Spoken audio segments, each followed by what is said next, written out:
Yep, just want to start by saying happy holidays, one of the most joyful times of the year, especially if you got young kids around the house, which I do.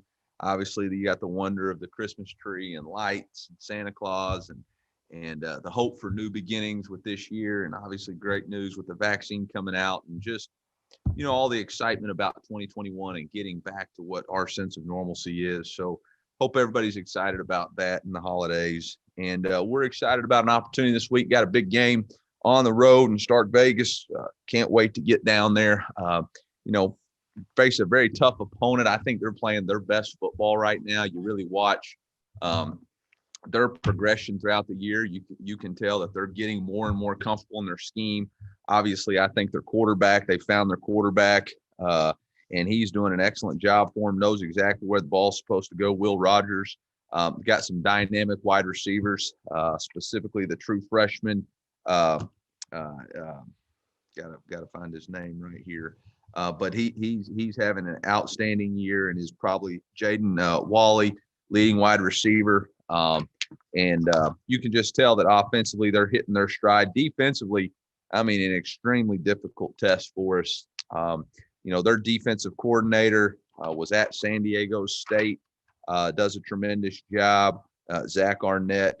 They're a little bit unconventional as far as what they do defensively.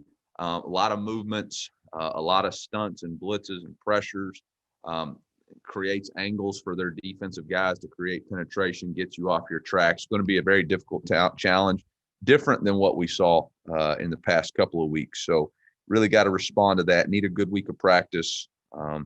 So looking forward to the challenge that this team presents. Looking for the challenge of going on the road. Each week there's a new adversity, new challenge that we're facing, and certainly that's the way it is this week with the injury report from last week and so on and so forth. So with that, I'll open it up for questions.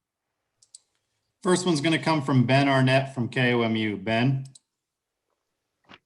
Coach, kind of going off of what you were just talking about, it's been a long year and the depth we've talked about a lot in recent weeks. What's the overall energy level heading into this last week from your team, do you feel?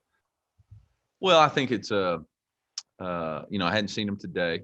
But Sunday was good. We're all disappointed with the loss. Felt like in the second half we didn't really play the way we wanted to or capable of playing. But we're going to bounce back. We're going to have good energy. We want to finish. It's important for us to finish. And so we'll be fine. Mitchell Forty from Power Mizzou. Mitch.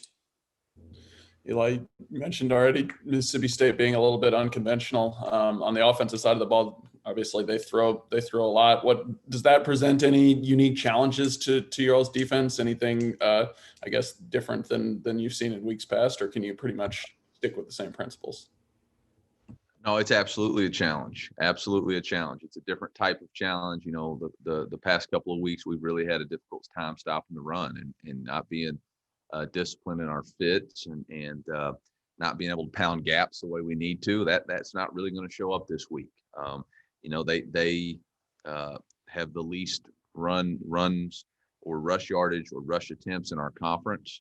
That's not a big part of what they do. They supplement their run scheme with tunnel screens, which helps them slow down the pass rush. So we're going to have to be different. And, we can't put in a new defensive scheme this week. We can't. I mean, that's just not possible. We have to go out there and make some tweaks to what we do and rush the passer, affect the quarterback, hold up in our coverages, and tackle in space. I think that's the theme that shows up a lot is being able to tackle in space. They do a great job of getting the ball. I think the running backs are leading receiver on the team. They get the ball to their running backs in space, and if you miss tackles, it's a big game. We'll go to Dave Matter from the St. Louis Post. Dave. Eli, and obviously your offenses are very different, but do you have any history with Coach Leach as far as clinics or anything like that, or did his offense, his system influence you at all when you're kind of putting together your system? No, only met Coach Leach one time. That was at the SEC head coaches meeting in February. I think that was when it was. But other than that, I've never interacted with him, and just admired him from afar. Obviously, has always been a man of principle, sticks to what he wants to do, and has a proven track record of what he does offensively and what he's done as a head coach. Gabe DeArmond from Power Mizzou. Gabe. Yeah, Eli, I wonder, I understand you have a game to play before this, but if you've talked to your team at all and if your team is committed to playing a bowl game, if that opportunity presents itself. I know there are some teams and that requires a few more weeks from kids, and just kind of along those lines, can you speak to what these kids have sacrificed and how difficult this year has been on the players to make this season all come off and make it almost all the way through? Yeah, we talked about it Sunday. I mean, it wasn't really a discussion. We just talked about our plans. We're going bowling. We're excited about going bowling. It's an awesome opportunity for our team to get a chance to continue this journey together and play another game. It's an awesome opportunity for Mizzou. We didn't get to go to a bowl game last year, and so for us to have that presence on national television, we're going to be in a great game because of the type of season we had. It's a reward. You know, bowl games are still a reward for the season that you had, and we're going to choose to, go for that and excited about it. Absolutely, this season has been difficult on our guys. It's been difficult on staffs, but it's a tribute to how much they, one, love this game, two, they love the brotherhood and the people in that locker room, and they love Mizzou. So all of those things work together. We're football players, and if you get another opportunity to play the game of football, we're absolutely going to take advantage of it. And really excited. I got a good feeling that we're going to get a big time bowl game, and so shoot, we'll be ready to roll. But we got another game before it. We got signing day before it. So one thing at a time, Gabe. Quit getting me so excited, man. Next one's going to come from Eric Blum. Eric. Eli, I know you're 24 hours out from signing day and there's certain specifics you can't talk about when it comes to that, but 24 hours or so out from when you can sign kids, how you feeling about how tomorrow can go? Well, I mean, there's always nerves. It's Flipmas season, as one coach says. So you always got to be worried about making sure that your guys are tucked in at home, safe, nice. Make sure you got conversation with the parents, make sure everything's good. And then, you got to do your due diligence, poke around, make sure everybody else, good too. So, we feel pretty good about the number we're at, trying to close on one or two more. If we get them, great. And if we don't, then we'll have a couple of spots for the next February signing class, which for us, we made a lot of hay last year on that, so we'll see. But really excited. I know this class has been with us. They've gone through an unprecedented recruiting and think that they're going to be another piece, big piece to the puzzle of what we're trying to build here.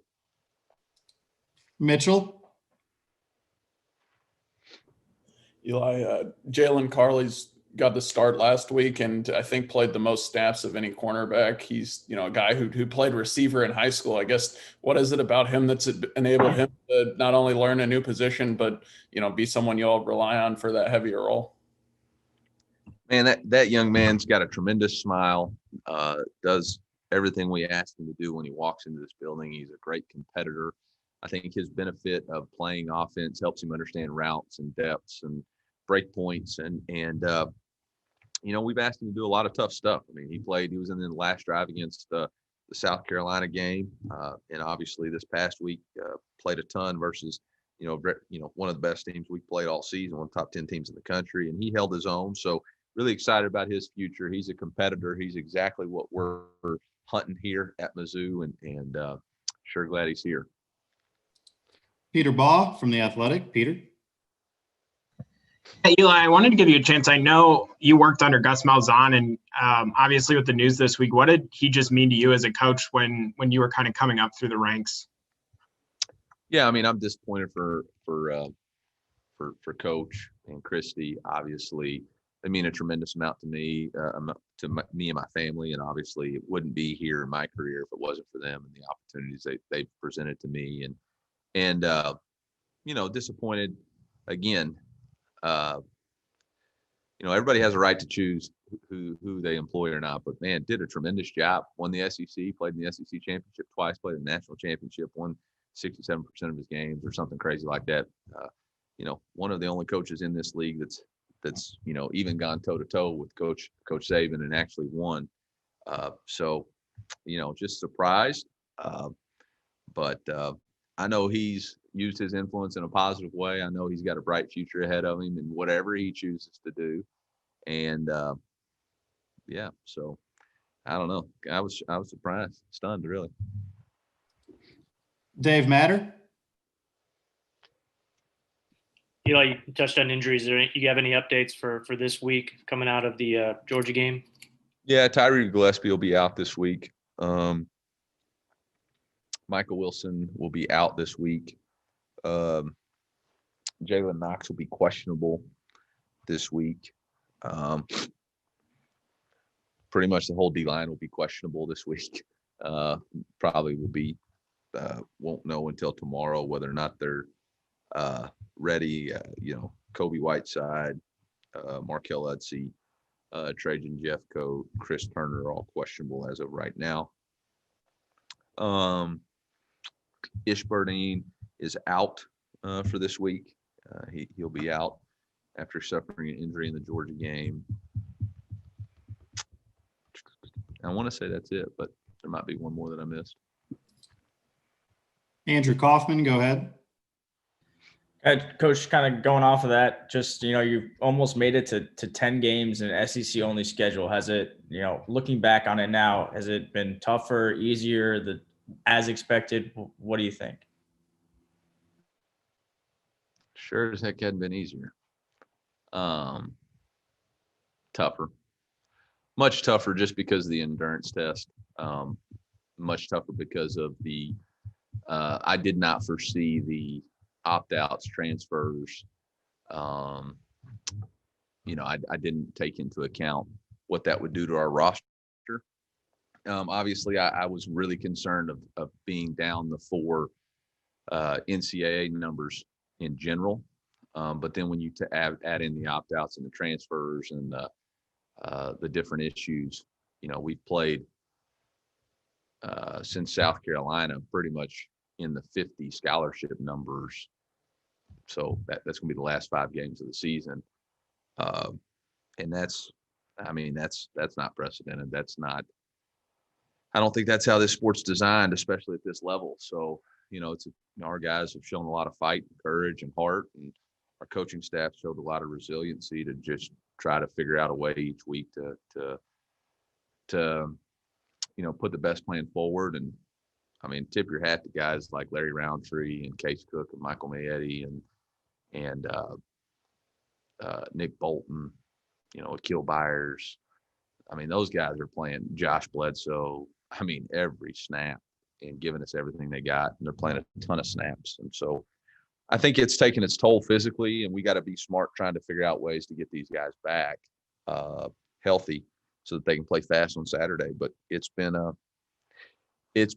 war of wills, and I'll say this: our will's been pretty strong, because in some of these games it could have gone one way or the other, and our will to win has shown up. And I think of the 5 victories, 4 of them were in doubt until the fourth quarter, and our guys have found a way to make that happen. So that's good.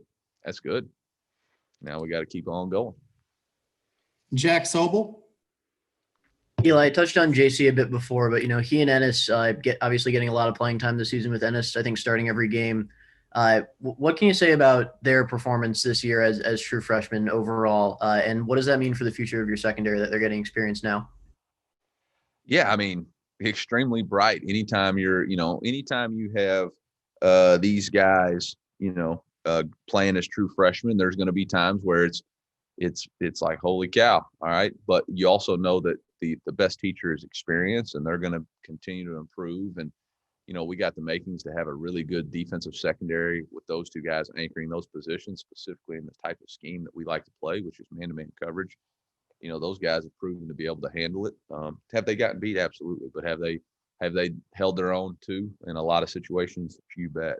And so incredibly thankful that those guys are here. And again, they've shown up big when we've needed them. Sean, if I could ask a quick follow-up, you said they've held their own in some situation. Can you name specific situations where you think they've done a really good job holding their own in difficult spots? Yeah, the South Carolina game, specifically the last drive, but they both started that whole game. And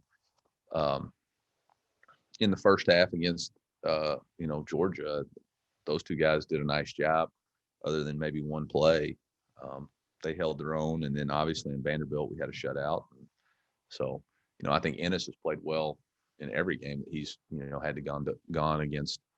Again, we're going against some real dudes in this league, and he's matched up with them quite a bit. Go ahead, Seren Petro. Coach, the spread when it first came around, right, was the real change up to everybody's schedule to see it and have that kind of shock to your system. It's been around for a while now. Lots of teams run it. How has, it been kept fresh, right? For the average fan, you might look at it and just say, hey, all the wideouts are out there going. How has it freshened over the years from like the days back when Hal Mummy was kind of unleashing it on everybody to start things? I think people have added tempo and different run games to it. I think that's the influence that Coach Malzahn brought to it. Was a downhill run, and then you had the evolution to RPOs. I think what makes what Coach Leach does is it's the purest form of the spread offense, meaning I don't believe that he has RPOs. He has, inside zone draw, shovel, tunnel screen, and then he runs about 4 or 5 concepts. He's grown with some motions and a couple of different formations than what I remember at, Texas Tech. But he's still committed to throwing the football and does it at a really high level. Eric Blum, go ahead. Eli, you mentioned earlier that maybe the entire defensive line is questionable. I know you've had Drake Heismeyer maybe in practice. You mentioned him going over there in the past, or what are you trying to do to make sure that group stays solid so it can be productive on Saturday? Well, Drake Heismeyer played in the Georgia game, and so he's ready to go, and he'll practice with both the offensive line and the defensive line today and have to be ready to play in both situations just because of some injuries that occurred on the offensive side of the ball Saturday. We hope to get some guys back who were maybe on the contact tracing from last week that could provide some more depth. But there's not, I can't go to the waiver wire. So we got what we got. I don't know. He's doing double duty. It's fortunate that we're playing a heavy pass, because I don't think we could sit in the trenches this week with as beat up as we are. Gabe? Eli, I don't think we talked much about this after the game on Saturday. Can you just tell us what maybe you learned about your quarterback and his toughness? I mean, I think he was out for 2 plays after taking that shot, and what you saw out of him just coming back and fighting that whole game. Yeah, apparently he took a legal hit. I mean, that's the number one requirement of playing the position is toughness, right? And it's not just mental; it's physical, and it's part of the game. And there's gonna be times when you get hit. There's gonna be times where you got to still deliver the football. I mean, first half, maybe it was the third quarter, but there was an out route that he throws perfect ball. We get pass interfered on, and he takes a shot to the helmet that looked like they lowered the crown of the helmet. But anyway, I digress there. And that's the name of the game. There was no flag. You got to keep on rolling. I mean, that's what happens. I mean, there was several hits that you would have assumed that maybe a yellow flag falls out, but they didn't. And so he just keeps on rolling, and that's the requirement. It's happened several times throughout this season, and he does a really nice job. But that's, I think that's a tribute to his high school coach and the way he was played. He played in a triple option offense, so he's used to getting tackled and he's used to being hit. So, I think that's just showing his toughness. Greg Palermo, go ahead. Yeah, Coach, just looking at the roster, what was the number that was submitted earlier this week? And as far as any other opt-outs, transfers, anything like that, just to button that up? No, I haven't. We haven't had any opt-out or transfers this week. I mean, with the questionables and doubtfuls, who knows? I mean, it depends how you labeled that. We didn't have any COVID issues this week as of right now, but we took a test today and we got one more to go. But we're around 56. Yeah. So something like that. Bennett Durando. Eli, you said on Saturday that you guys lost that game in the trenches on both sides. When the offensive line struggles like that and you need a bounce back performance, how much do you turn to Larry Borum with the season that he's been having to sort of set that tone and be a role model on that O-line? I mean, I think we all need to we all got to step up our game. And you know, that's an area that we struggled, but let's be real. I mean, we struggled in all facets of the game. I mean, we struggled on the perimeter, getting off press coverage. We struggled being accurate with the football. We struggled in blitz pickup. We struggled covering guys. So, you know, to say that that's where we lost, I think is unfair to the trenches, to be real honest. You know, we look for the leaders of the entire team to bounce back. We need great energy from everybody to realize that we fell short of our ultimate goal and didn't perform the way we want to perform, specifically in the second half. I was quite proud of us in the first half. But yeah, I think Larry's got to be a big figure point in that. But we got great leaders, Michael May, Eddie Case Cook, and those guys really got to continue to step up. And again, this is going to be the most challenging front and defense that we've played all year, not necessarily because of the players, but the scheme. They've got really good players, but then their scheme is it makes you play ugly. I mean, it's going to be ugly. There's going to be penetration, and there's going to be, you know, guys that are just hanging through there. Fortunate thing for us is Larry Roundtree, you know, he runs really tough, and Beatty has a really nice knack for finding holes. So, Kyle Pennell, go ahead. Coach, you touched on it a little bit earlier, but with just 2 games left, what have you learned about maybe yourself as a coach and about your team during your first year in Columbia that you can take with you over the offseason and bring into the future? You know, I think that's probably a better question at the end of the season. I still got 20% of the season left to go. And, you know, that's a big part. If you quit your class with 20% left to go, you know, I don't know if you're going to have the best grade. So I haven't done a whole lot of reflecting. I know I'm proud of this football team for the fight and endurance they've shown throughout and what they're going to continue to show. But we'll learn a lot more in these last 2 weeks. The way you finish is going to be, you know, how you're defined. And we hit a bump in the road Saturday, and we got to bounce back. We got to finish. We got to finish, and that's the message to the team this week. Ben Arnett. Coach, what's it been like this year to push through everything? And as you've mentioned, you know, you kind of have to keep going back to the group every single week and ask for more and more as the injuries mount and all that kind of stuff. What's that been like for you as a coach? I mean, it's the job. It's the job. I mean, if we're playing a 12-game SEC schedule and you got to find a way to finish, I mean, you got to go in there and fight for guys to finish and build the bond and the brotherhood. It just happens that this is December 19th instead of November 16th. You know, I mean, it's a grind every year. So, I mean, you know, I hate to use the term, but it is what it is. And this is what we all signed up for. I remind people all the time, you know, I'm living the dream. You got to remind yourself that this is all part of the dream. The dream is just not winning on Saturdays. Like, living the dream means you're going through the crud that you got to go through. That's part of the dream. And you got to remind yourself, like, you know, hey, when you don't go to bed till midnight and you have to wake up at 5, like, that's part of the dream. You got to remember that's part of I'm living the dream. Not everything's roses and not everything's, you know, singing. It's crud. There's some crud you got to go through too. And, you know, we're just happen to be right there. We're going through it and keep on fighting, keep on rocking and rolling. There's some good coming. Suichi Terada from the Star, go ahead. Hey, Eli, you mentioned just taking everything one by one. I guess how does game prep or anything change just with signing day tomorrow in terms of just practices or just having so much on your plate this week? Nope. Can't change practice. Number one goal at Mizzou is to win on Saturday. We're trying to be 1-0 this week. And, you know, so we got to put everything compartmentalized, you know, as our team. They're focused on this team and what we're doing right now, which is trying to win Saturday and get to a 6-4 record. which I think would be unbelievable for this senior class, for this football team, for 2020 football team at Mizzou to say that they went into an all SEC schedule.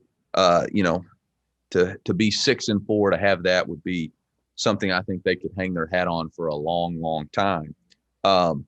So that's the main goal. And then after that, signing day. But as coaches, that's what we have to compartmentalize. We're doing a nice job as a coaching staff. We had a Zoom call Sunday night, last night. We'll have a FaceTime party tonight with guys, and we'll make sure we get those guys to the finish line, and we'll be excited for them.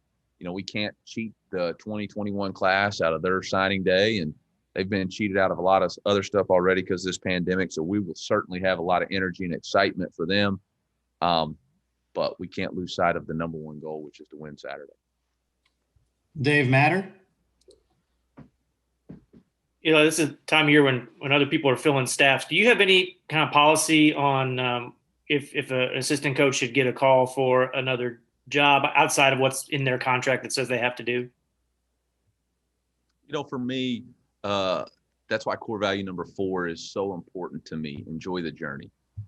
Everybody's got a different journey, right? My journey is different than the staff. It's different than the players. While we're here and while we're all together, we want to make sure that we're all pushing in the same direction and focused on that. But much like players have individual goals and coaches have individual goals on what's best for their families and their futures and their careers, then hey, if that's what you want to explore, then you have all the rights to do that. Just keep me in the loop. Nowadays, there's agents and all that different stuff involved, but I don't get caught up in it. I know where I want to be. I know the journey that I'm on. I know the journey that this university's on and this program's pushing towards. It's the same thing with our players. This is who I am. This is who we are going to be moving forward. If it's not the right fit for you, man, that's okay. I'm not the right fit for everybody. And sometimes it's not about fit. Sometimes, hey, my path's going to go this way. I had to make those decisions as an assistant. And that's perfectly fine. I have asked that everybody stays committed through Saturday. But you always finish what you start. You always finish what you start. And then after that, we'll see how everything goes. And we'll go from there. I'm confident in who we are and the vision we have for this program. I'm confident in our locker room. I'm confident in our players and our staff. And I'm really excited to finish out this thing. Got time for a couple more. We'll go to Bill Pollock. Yeah, Eli, a couple of weeks ago, Connor had mentioned the quarterback commandments, and he had mentioned one of them. We don't need a celebrity. We need a field general. I was wondering if you could talk a little bit more about that. How many are there? Are there 10 quarterback commandments, or how many are there? Maybe just talk a little bit more about that. Yeah, there's 10 quarterback commandments, and they're in our quarterback room, and it's just I really stole them from Bill Parcells. His quarterback commandments, and they're just a list of reminders about what we need in this position. And I think Connor has really exemplified a lot of them. Ultimately we get a lot of conversations about stats, but that's, for us, that's not how we measure our quarterback success. We measure it on scoring drives. How many scoring drives did you lead your football team on? If you hand the football off to Larry, if you throw it down to the 1-inch line and then turn around and hand the ball off to Larry Roundtree or Tyler Beatty, which occurred a couple of times a couple of weeks ago, man, that's just as good. You may not get the credit, but man, you're doing what your job is. And he's done a really nice job of that. We talk about clowns can't run a huddle. We talk about don't need a celebrity quarterback. We need a battlefield commander. We talk about ignore other people's opinions. Nobody knows what's going on in here besides us. And we're responsible for telling each other the truth, and outside influences don't really affect that. And so they're just good reminders, specifically when you're going through ups and downs throughout the season. All right, we'll go Gabe and then Peter to close. Gabe. Yeah, just as far as the 3 or 4 hours on the field on game day, Eli, how different is a road game this year than maybe in the past? And will you miss the cowbells at all this weekend? We're not going to, they're going to be there, right? Not as many, though. I mean, I can't control what their turnout's going to be. 1 cowbell and 2 cowbells is a lot of cowbells. So I probably won't be saying need more cowbell like Will Ferrell, but I mean, going on the road's always a difficult challenge, especially with COVID and all the different precautions and different things that we have to do to take into effect. You know, football's about getting into a routine and trying to have a business mindset when you go on the road, and it's a lot tougher because of all the different things that you have to do with travel. So, I mean, it's hard to win in the SEC. It's really hard to win on the road. All right, last one from Peter. Go ahead. Yeah, Eli. I know we were told that Sean Robinson was available Saturday, but I didn't see him on the sideline, and was just kind of wondering what the status of the backup quarterback situation is. You must not have been looking because he played in the game. Did he? Yeah, Peter, he played. He played. Started on kickoff, was on punt return, was responsible for us getting that block on punt return. He's number 12, and I couldn't be any more proud of that young man. I'll be shocked if he doesn't play quite a bit this week. So he's doing everything.